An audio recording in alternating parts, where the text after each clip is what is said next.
Ascendai, the Destiny Crest. Audiobook by Robinson and Walsh. Chapter 6, Hideout. Colt opened his eyes in the pre-dawn light that filtered through the entrance to the cave and shivered uncontrollably. He wrapped his arms tightly around his middle as hunger gnawed at his stomach. Colt walked to the fire and blew lightly on the glowing embers, then slowly added more kindling until it was burning brightly again. He sat hunched close to it until he began to feel warm again. Then he laid back on his bed of leaves and watched the smoke curl slowly towards the ceiling not far above him, before leaking out the entrance and dissipating into the open air. "I'm glad it's finally starting to get a little warmer out," he thought to himself. The only time it felt really cold anymore were the early mornings and late in the evenings. It had been a couple of months since he had run away from the orphanage. He had slipped out unnoticed and managed to hop a train to a large nearby town, hoping to blend in and disappear in the throng of humanity.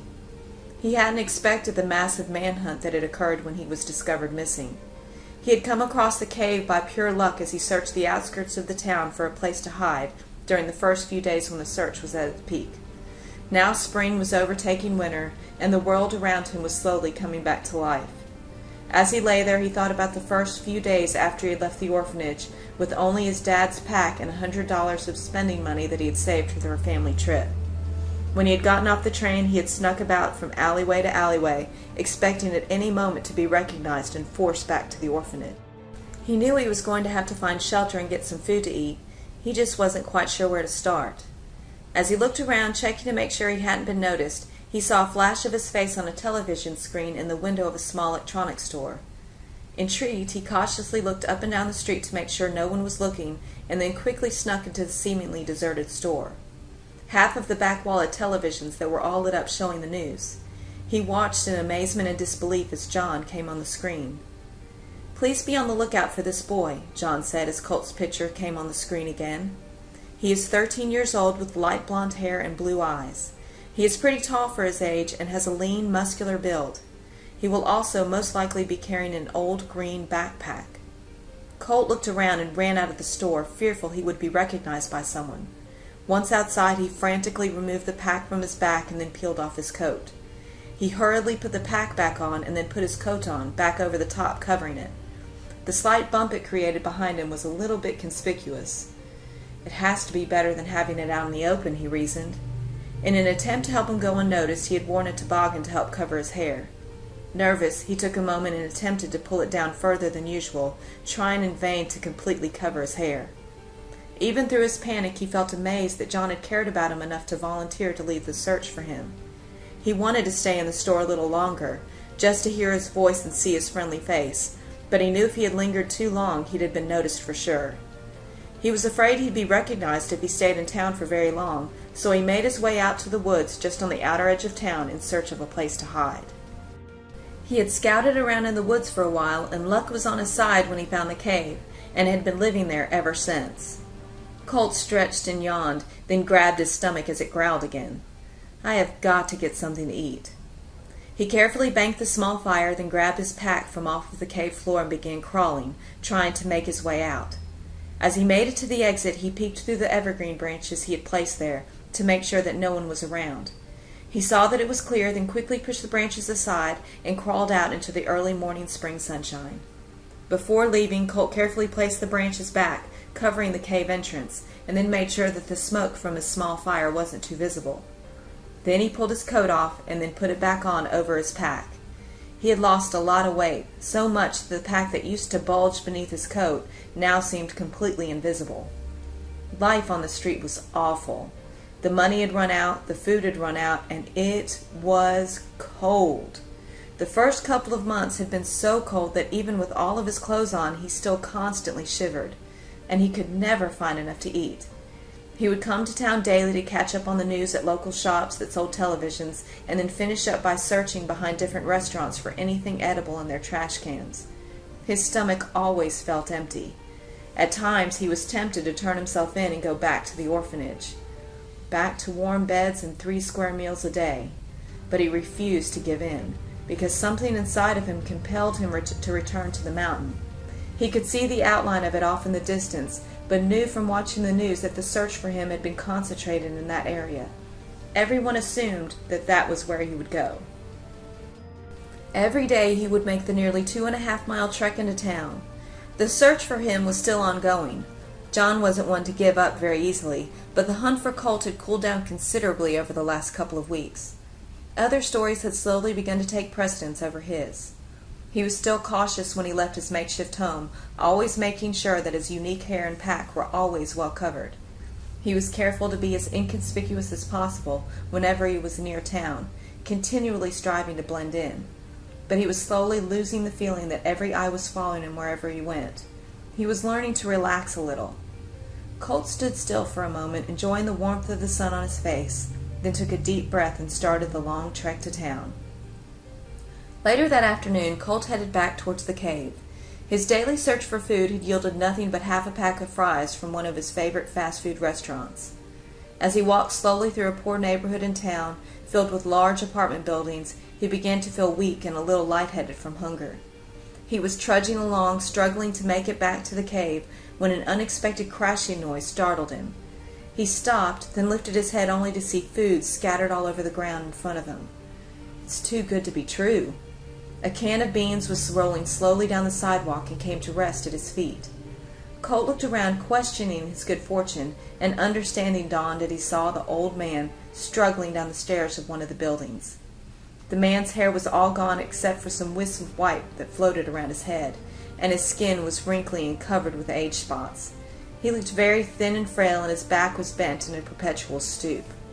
Colt watched the man struggle to gather the food off the ground. If he ever bends down to get the food, he'll never get back up, Colt thought as he looked longingly at the can of beans in front of him. It would be so easy to take them. Colt's stomach called to him as if in agreement, and he began to reach for the can. He had never stolen before, but he had thought about it a few times when he considered that he might starve to death. Each time he had felt tempted, he stayed true to himself and successfully fought off the evil thoughts. This time the temptation was greater than it had ever been before. He reminded himself in the way that he had so many times before of the lessons he had heard, and he could hear his dad's voice inside him saying, "If a man will lie, he'll cheat, and if he'll cheat, he'll steal. Once you start making evil choices, even if you believe them to be small, then you are on that path. And son, that's not a road you want to travel on. It's very difficult to get off that path once you start down it." "I am not a thief," he thought to himself firmly. "I would rather starve to death." "And I probably will," he admitted ruefully. Colt quickly started picking the food up from the ground and walked over to the old man and said, "It looks like you could use a little help." The old man looked around, his rheumy old eyes squinting as he tried to see Colt, who was standing right in front of him. "Well, thank you, son," he said in a quavering voice. "I didn't see you there. Would you mind helping me get these inside?" "No, sir, not a problem." Watching warily, he followed the old man up a small set of stairs to the building's entrance. Colt came to his side, expecting him to fall at any moment, as the old man wavered shakily on every step. He moved himself into a position to help keep him steady. These stairs are dangerous for a man his age. Colt watched, concerned for the man's safety. They opened the large wooden door and entered the foyer of the run-down apartment building, and slowly started up a flight of stairs leading to the apartments above. The old man gripped tightly onto the railing, breathing noisily as they climbed. "I hate these confounded stairs," he huffed. Colt nodded with understanding. "I'm only on the second floor, but at my age it feels like 100 miles. He smiled, breathing a little heavier. Colt smiled back warmly. When they finally reached the apartment, Colt followed him inside and then proceeded to carry the bags into the small kitchen. The kitchen was clean, but it looked run down. The wallpaper was torn in several places, and the linoleum floor was peeling up. "Just throw those groceries on the counter over there," the old man said as he shuffled into the room. "Thanks for your help." "You're welcome. It's really no big deal. It's nice to see at least one respectful youngster around here. Most of them would have just tried to run me over." Colt put the groceries on the counter and couldn't help smiling as he thought about how long it had taken them to climb the stairs. "Nobody helps anyone anymore," the old man complained as he started to put groceries into the fridge. "I tell you, son, you're 1 in a million." Colt smiled, blushing at the compliment. As Colt turned, preparing to leave, the man turned quickly from the refrigerator and thrust a hand that was heavily spotted with age towards Colt and introduced himself.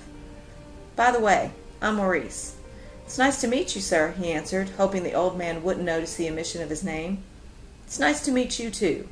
Would you like to sit around and have some dinner? I'm having beans and franks, he said, turning back to the fridge. It's the least I can do to repay you for helping me. I appreciate it, but it's really not necessary, sir. Oh, come on. You'd be doing me another favor. I'd love the company. Colt knew he shouldn't stay, but the thought of having a decent meal was too much to resist. All right, sounds good, he answered. Just go ahead and make yourself at home. I'll have it ready in no time. Is there anything I can do to help? Sure. How about grabbing some plates and a couple of cups out of the cupboard, Maurice said, pointing at the cabinet above Colt's head. Colt set the small table and listened to Maurice chatter on and on about inconsequential things as he poked about the tiny kitchen. Colt was happy to have someone talking to him. It had been a long time since he had had any type of human contact, other than someone occasionally asking him if they could help him when he slipped into a store to catch the news.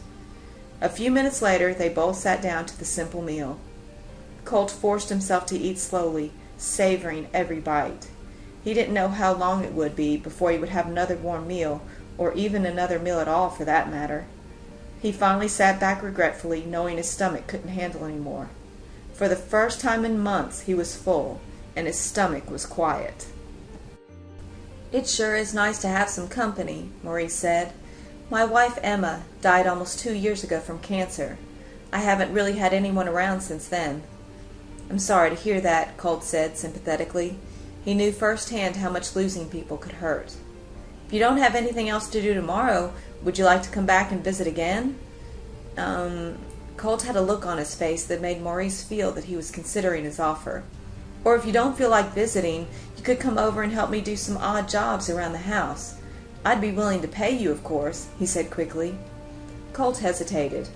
He really needed to stay hidden, but he was lonely and sensed a kindred spirit in the man sitting across from him. I'd like that, he finally answered. I'd like to come and visit you, and I'd be happy to help you out too, but you don't have to pay me anything. From the look of the small, run-down apartment, he could tell that Maurice probably didn't have very much extra money to spare. Well, I hope you'll at least consider joining me for dinner then. I don't believe in getting something for nothing, he said with conviction. Your parents won't mind you being over here, will they? No, sir. I'm sure they wouldn't mind at all, Colt answered simply. At least they wouldn't if they were here. Over the next couple of weeks they fell into an easy rhythm. Colt would come over in the afternoons and help Maurice with menial tasks around the apartment. Most of them involved hauling things up and down the stairs or repairing things inside the small living space. Maurice kept up a steady stream of conversation about the things he had experienced throughout his long life. He never pushed Colt for information on his family or asked him where he lived, and Colt was happy just to listen to the old man ramble.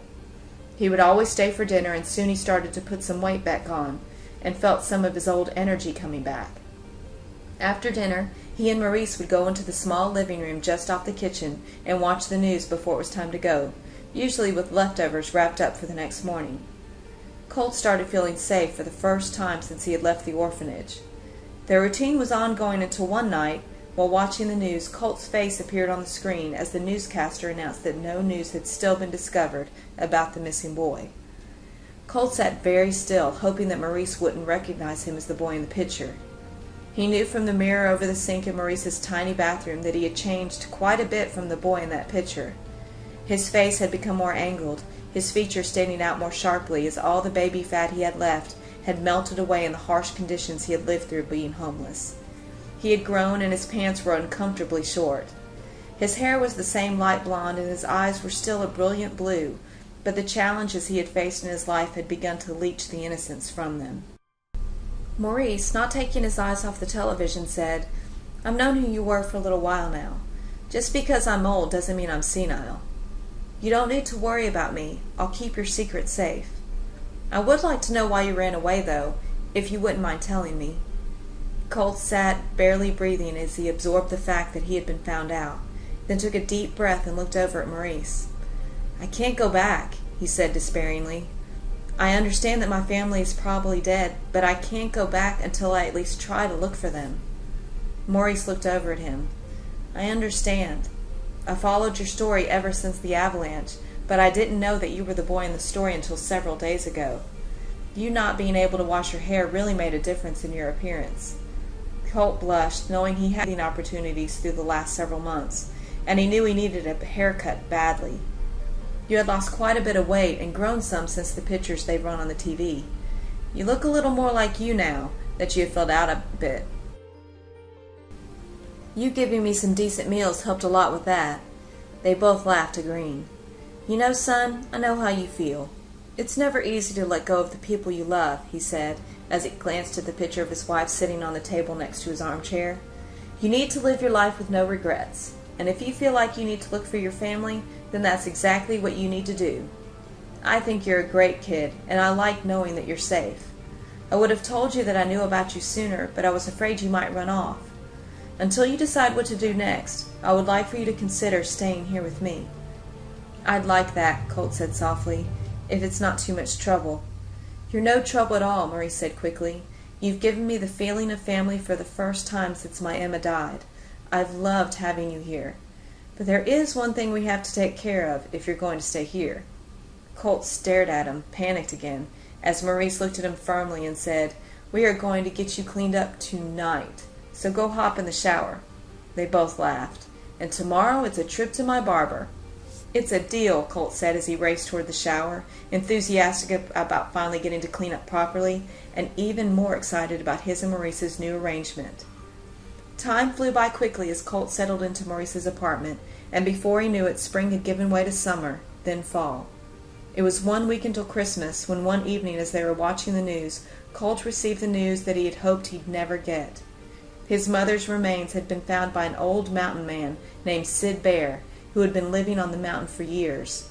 Since the Montgomery Vanderhaven had bought and closed the resort and finally recovered his son's bodies, no new news of any kind had been heard about anyone else being found.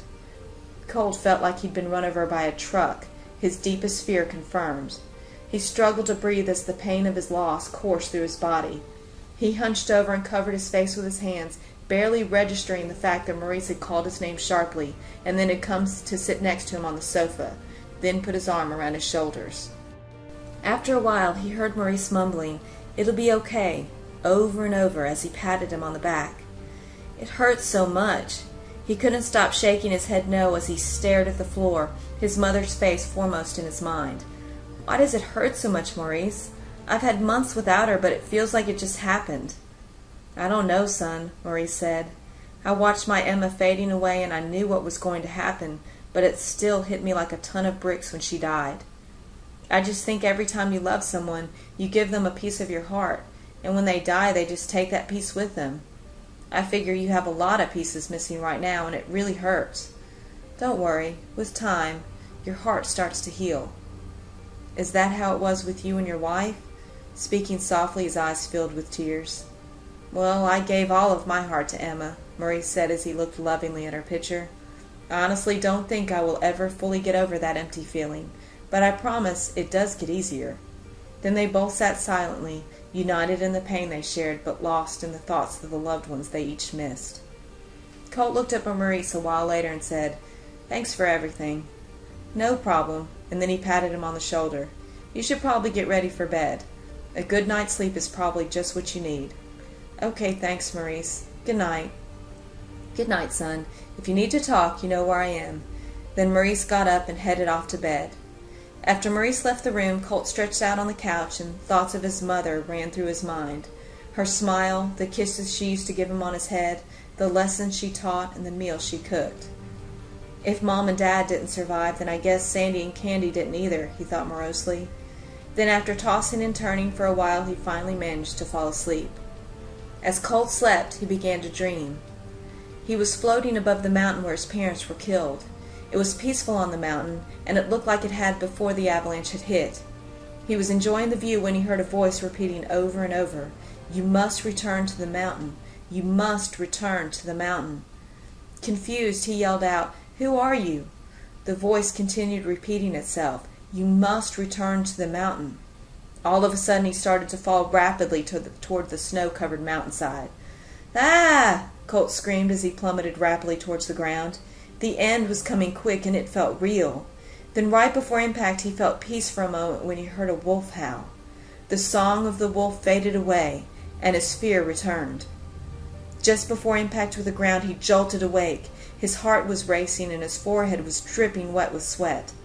He looked around at the familiar surroundings, and it settled him a bit. Okay, that was the weirdest dream ever. Lying back on the couch, he managed to calm himself and tried to go back to sleep, but couldn't.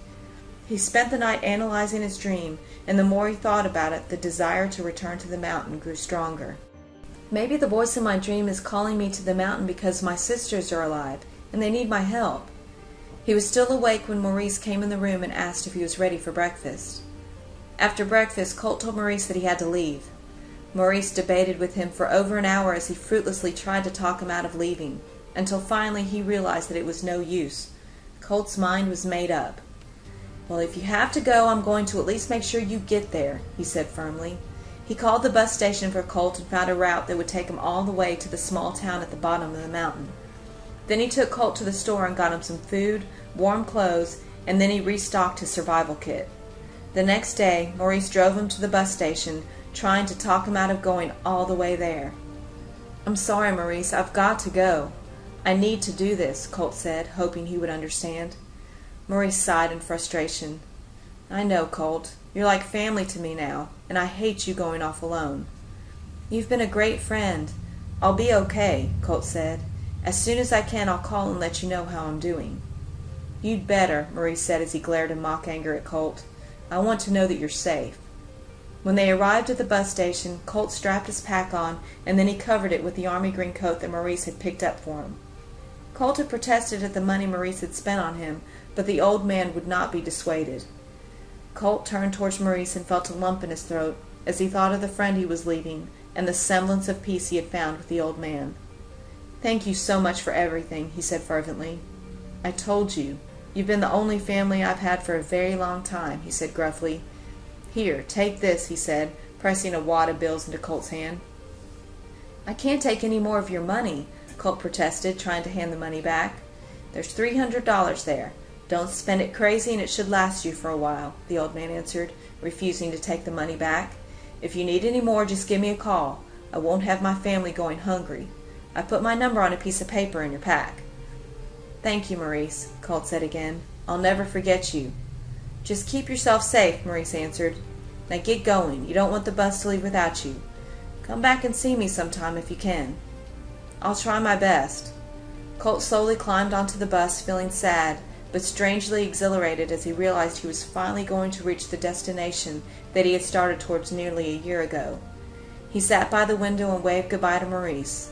The old man looked frail and lonely as the bus pulled slowly out of the station.